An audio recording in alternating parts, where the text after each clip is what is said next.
here at YouTube Space New York. We appreciate this space, and we appreciate you joining us. Thank you. Good to be here. All right, excellent. So now, a lot of people know that you are Bernie Sanders' wife, but they might not know that you're also a policy advisor. Mm-hmm. So that opens up a lot of questions. We'll talk policy. We'll talk about your life a little bit. So we'll do it all. Okay. First, what if he wins New York? That's good. We're looking forward to it. It depends on turnout. Everywhere, when there's a large voter turnout, Bernie does better. And he seems to close the gap, really keeping us all on edge until the very end, but he often overtakes Secretary Clinton at the end. And so if he does win in New York, are you guys the favorite then? Because, you know, that's a second largest state, obviously, a lot of delegates. You'd still be behind in the pledged delegate race, presumably, but then you would have enormous momentum going into the April 26 elections, which are a lot of states. I've seen him close a big lead in Pennsylvania. Last poll I saw, he's only down by 6. Yeah. So how would the campaign feel about winning New York? Is that a watershed moment if it happens? It could be a turning point from the standpoint of the media, for instance. I mean, up until this point, it doesn't matter that he won 8 out of the last 9 contests. They keep on saying, but he can't win. They would have to take another look at that because Secretary Clinton represented the state of New York, and if Bernie won, that I think finally would start to give them pause and say, well, maybe we ought to take this guy seriously. Voters across America are taking him seriously, and he's winning quite a bit. So, but even if he does really well here in New York, that will, portend well for the future.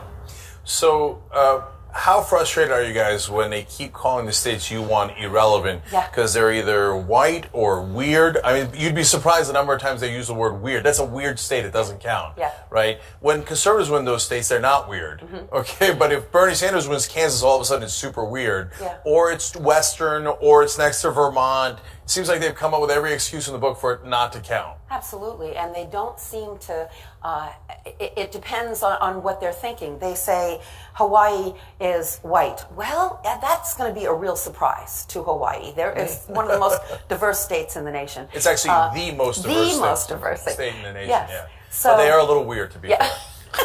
We loved it. I went there and campaigned. So, they don't seem to be worried about the truth. The narrative is written. If he wins, we say this. It doesn't matter whether it has any basis in fact. So that is frustrating for people who care about facts to see it constantly being misrepresented. Also, I don't know what's wrong with the white vote anymore. I mean, it's like, but it's white. Oh, okay. We don't want that, as well as the Latino, as well as the black and brown and Asian. So last I checked, the country was majority white. That's changing. Okay. So winning the white vote is probably helpful in a general election. So you want to win all the votes, as you just said, right? But and I remember Hillary Clinton saying back in 2008, Barack Obama can't win the white vote. That's why you shouldn't give him, the general election. He shouldn't be the general election candidate, right? So. Isn't that interesting? Do you guys ever strategize, since you are a policy advisor, about, hey, should we take our old quotes from 2008 and Bill Clinton's quotes when he was in West Virginia talking about how middle-class white workers like you guys should decide the election, and now they're saying, no, middle-class white workers should not decide the election. Right. I guess what we tend to not see people through the prism of race. They're people. We want to address the issues of all the different people and all the different ethnic backgrounds. We've gone out to Native American tribes and talked about their issues, learned a lot.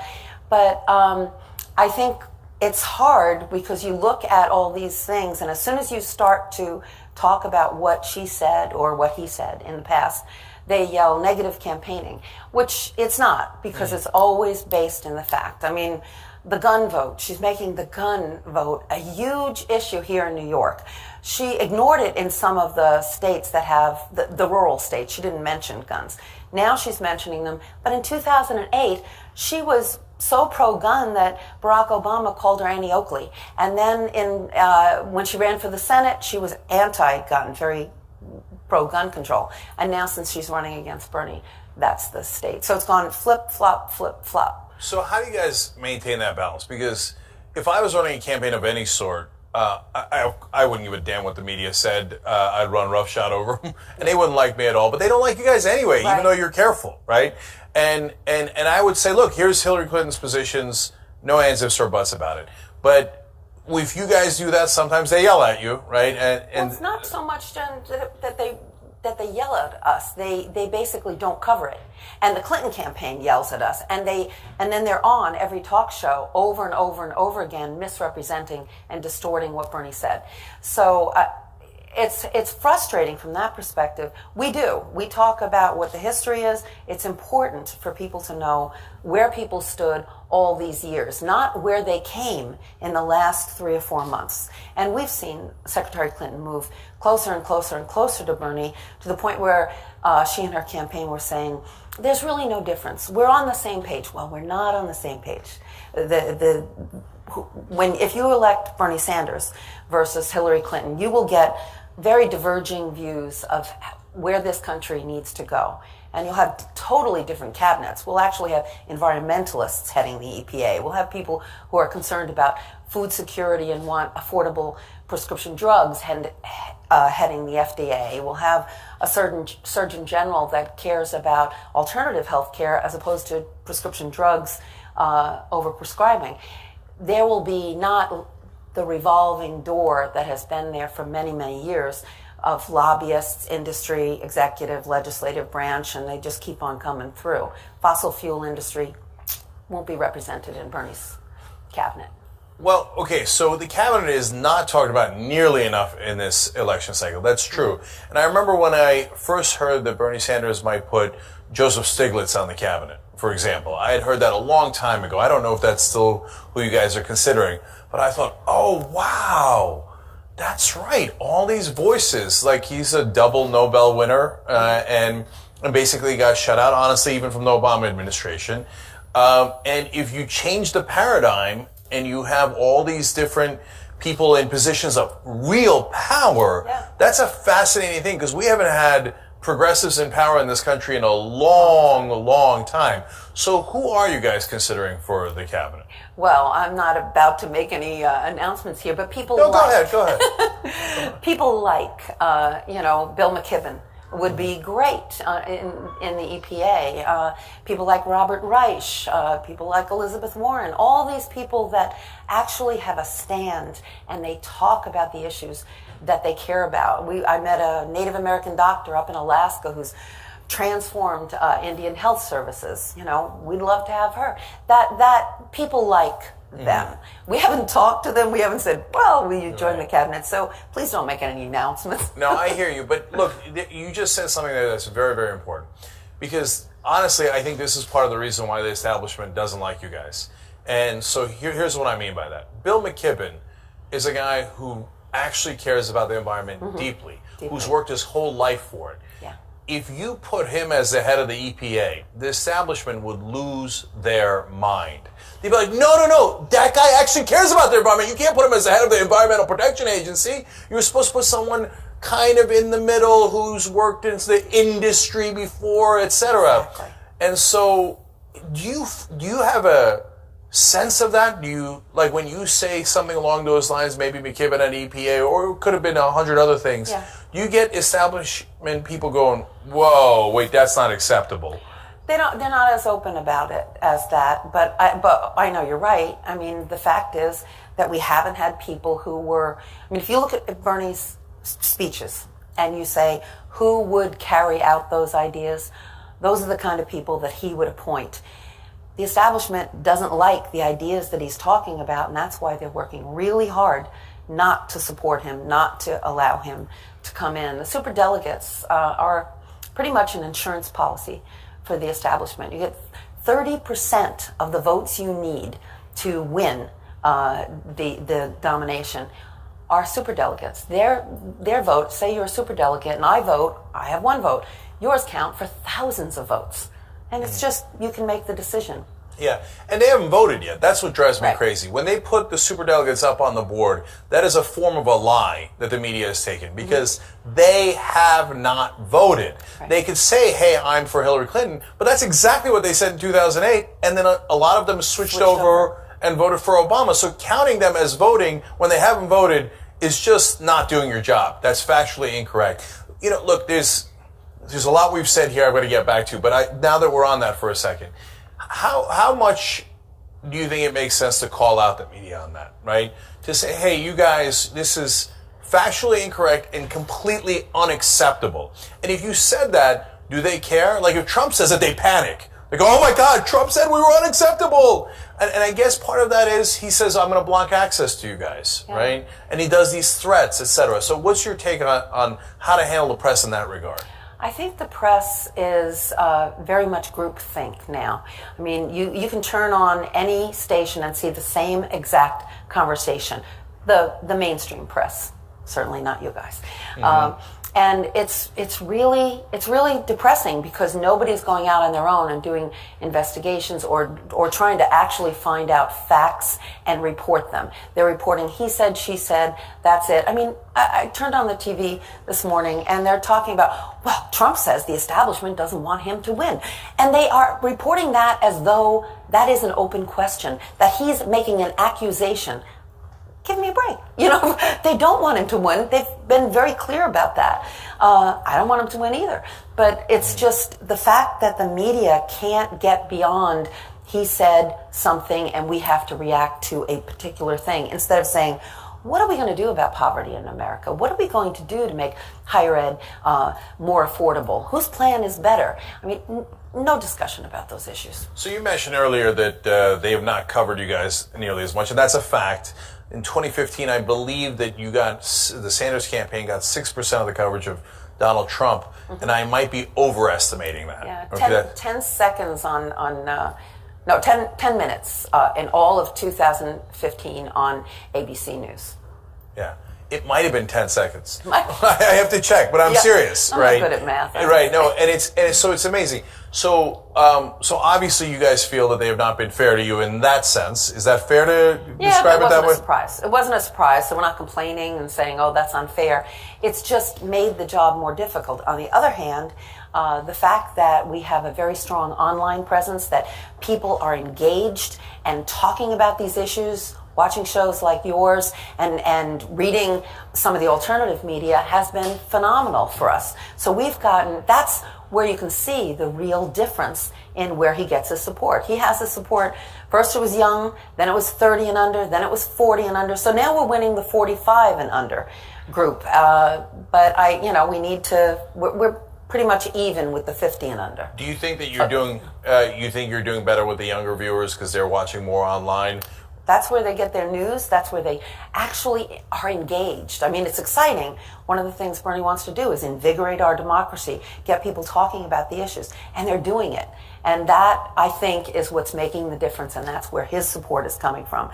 No matter what happens with Bernie, he got his transport trade union endorsement this morning and Senator Merkley's endorsement this morning, and they reported both with the second sentence being, but he can't really win, but it's not really going to make a difference. That's how it's been every single time he's won. But it really doesn't matter. She's the presumed nominee. My favorite headline, I think, was from Mashable before the Wisconsin vote.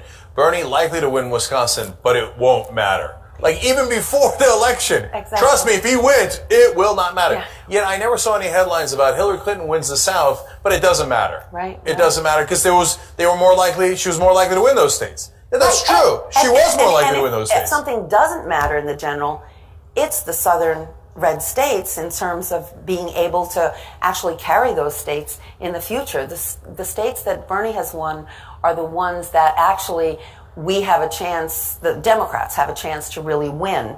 I think the Republicans far outnumber the Democrats in the states where Hillary won in the South. So one more thing about the press there, because, look, to be fair, Hillary Clinton has also won some very important states in the general election, including Ohio and Florida. Yep. Right now, you guys have won Colorado, New Hampshire, and those are swing states. Those are purple states. So both sides have won some important purple states. But in the reporting of that, we don't get that sense of balance, right? And again, I've got to ask the question, and I asked it to Bernie Sanders, and I want to ask it to you.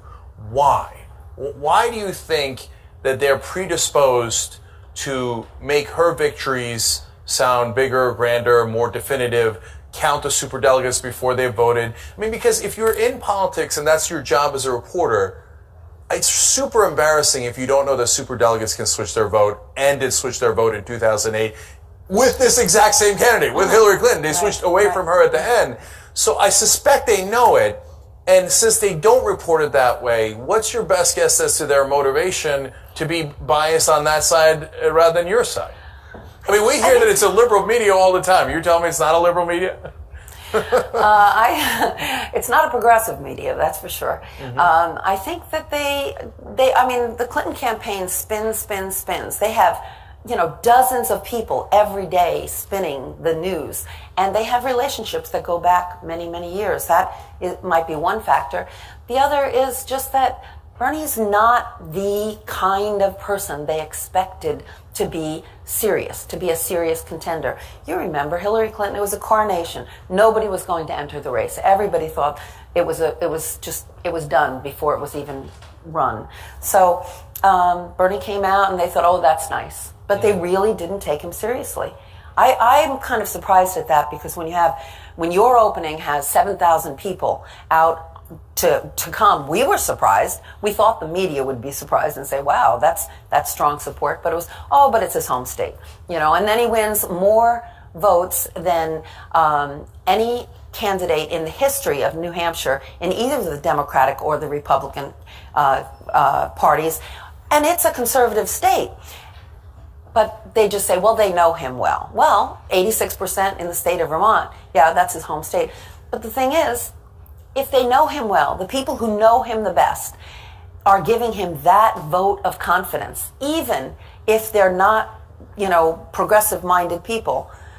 That should be something that would give them pause. It's just he doesn't fit into the status quo of politics today.